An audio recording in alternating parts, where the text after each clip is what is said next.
देश के नौजवानों ने, देश के जेनजी ने इतिहास रच दिया है। जो सरकार यह सीना ठोकती रहती थी कि उसके यहाँ इस्तीफे नहीं होते, वहां पर इस्तीफा ले लिया। नए नए इसमें मंत्रियों के त्यागपत्र नहीं होते हैं भैया, वो यूपीए गवर्नमेंट नहीं है, एनडीए गवर्नमेंट है।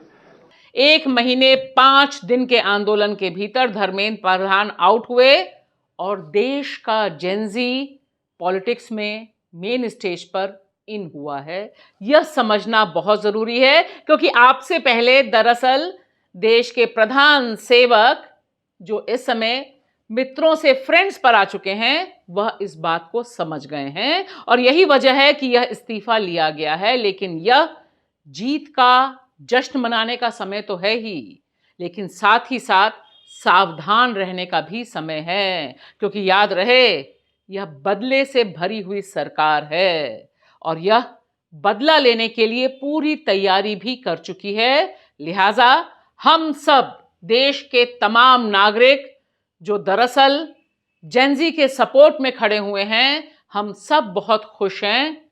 लेकिन हमारा सावधानी वाला एंटेना बंद नहीं होना चाहिए, कमजोर नहीं होना चाहिए। और यह बात भी ध्यान रखिए, मोदी जी भीतर से डर गए। जी हां, भीतर से डर गए क्योंकि उन्हें लगा कि अगर वो धर्मेंद्र प्रधान को बचाने का खेल जारी रखेंगे तो यह युवा जो उनके ऊपर सीधे निशाना साध रहा है, उन्हें लेकर मीम्स बना रहा है, गाने बना रहा है, मोदी कायर है, जब जब मोदी डरता है हिंदू मुस्लिम करता है, आदि इत्यादि, तब शायद उनकी कुर्सी खतरे में आ जाएगी। लिहाजा धर्मेंद्र प्रधान का इस्तीफा मोदी जी ने शायद अपनी कुर्सी बचाने के लिए लिया। मैं मोदी जी से कहना चाहता हूं, सुबह हो गई मामू, सुबह हो गई मामू, सुबह हो गई है, डेमोक्रेसी की सुबह हो गई है। अब इस देश की जनता जाग चुकी है और जैसे कि मैंने कहा था, ये पहला विकेट है, ये पहला विकेट है, यहां नहीं रुकेंगे, अब तो बस शुरुआत हुई है। सेलिब्रेशन सेलिब्रेशन सेलिब्रेशन, जीत का जश्न है। नमस्कार दोस्तों, मैं आपकी दोस्त भाषा और आप देख रहे हैं बेबाक भाषा पे 2 टूक कार्यक्रम। यह जो सेलिब्रेशन है, जेनजी का सेलिब्रेशन है, देश के युवाओं का सेलिब्रेशन है, युवाओं के माता पिता, दादा दादी, नाना नानी यानी हम सबका सेलिब्रेशन है क्योंकि इसने एक अहंकार से भरी हुई मोदी सरकार को घुटने पर ला दिया है। जिस तरह से धर्मेंद्र प्रधान का इस्तीफा हुआ और जिस तरह से उसका सेलिब्रेशन मच रहा है पूरे देश में और दुनिया भर में, वह एक टर्निंग पॉइंट है मोदी सरकार की रिजीम में।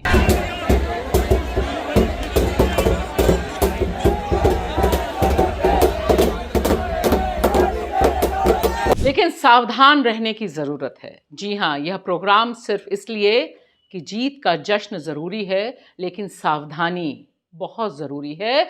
और इस मौके पर गिरजा कुमार माथुर की यह लाइनें याद रखना जरूरी है।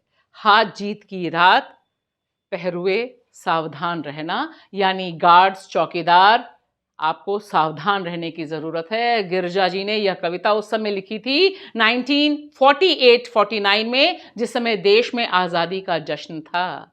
उस समय वही अलार्म बेल बजा रहे थे और वैसी ही अलार्म बेल इस समय हमारे और आपके पास रहनी चाहिए क्योंकि यह याद रखना जरूरी है कि मजबूरी में युवाओं के इतने बढ़ते आक्रोश की वजह से यह सरकार कदम पीछे खींचने पे तो मजबूर हुई है, लेकिन इसने पूरा ताना बाना अभी दमन का बनाए रखा है। जी हां, यह याद रखिएगा कि किस तरह से यह जब पूरा जेनजी अपने घर चला जाएगा, उसके बाद क्या मोदी सरकार कहर बरपाएगी, क्योंकि वह बदला लेने वाली सरकार है। इसीलिए हम यह बात दोहरा रहे हैं। निश्चित तौर पे इस जीत का जश्न उन तमाम लोगों के सिर पर है जिन्होंने सारे डर, सारे खौफ, सारे लाठियां, आंसू गैस, टीयर गैस और पैलेट गन्स को झेलते हुए धर्मेंद्र प्रधान के इस्तीफे की मांग को छोड़ा नहीं। इसमें कुछ चेहरे जरूर याद रखने चाहिए। अभिजीत दीपके, जिन्होंने कॉकरोच जनता पार्टी एक सटायर प्लेटफॉर्म के तौर पे बनाई, अमेरिका, बॉस्टन, निश्चित तौर पर वह केंद्र में हैं।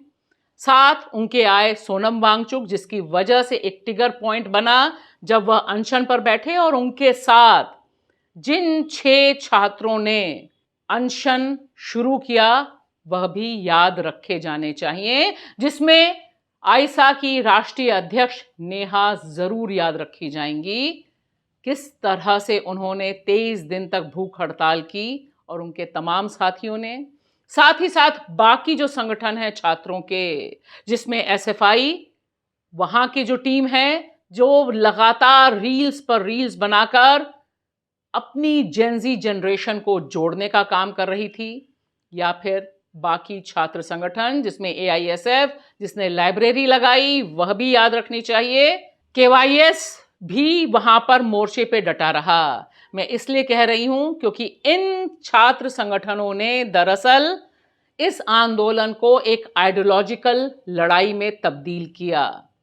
याद रखिए, साथ ही साथ यह भी याद रखना चाहिए कि जिस तरह से नेता प्रतिपक्ष राहुल गांधी ने इस मुद्दे पर कमर कसी और देश के इतिहास में वह किया जो अभी तक कभी नहीं हुआ था, प्रधानमंत्री आवास के बाहर धरने पर बैठना नेता प्रतिपक्ष का और वहां से गिरफ्तारी देना, उसके बाद से जो दबाव बना है प्रधानमंत्री नरेंद्र मोदी के ऊपर, वह अपने आप में एक बहुत इंपॉर्टेंट पॉइंट है उनके घुटने टेकने में।